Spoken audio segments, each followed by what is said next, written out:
मी सुनेत्रा अजित पवार गांभीर्यपूर्वक प्रतिज्ञा करते की कायद्याद्वारे स्थापित झाले आहे अशा भारताच्या संविधानाबद्दल मी खरी श्रद्धा व निष्ठा बाळगीन. मी भारताची सार्वभौमता व एकात्मता उन्नत राखीन.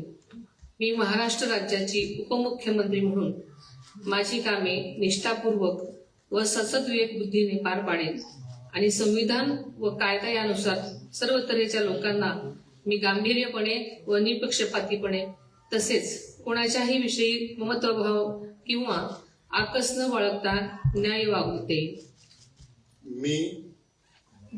मी सुनेत्रा अजित पवार गांभीर्यपूर्वक प्रतिज्ञा करते की महाराष्ट्र राज्याची उपमुख्यमंत्री म्हणून माझ्या विचारार्थ आणली जाईल किंवा मला ज्ञात होईल अशी कोणतीही बाब अशी उपमुख्यमंत्री म्हणून माझी कामे यथायोग्य पार पाडण्यासाठी आवश्यक असेल ते खेरीज करून एरवी मी कोणत्याही व्यक्तीला किंवा व्यक्तींना प्रत्यक्षपणे वा अप्रत्यक्षपणे कळवणार नाही किंवा त्यांच्याकडे उघड करणार नाही.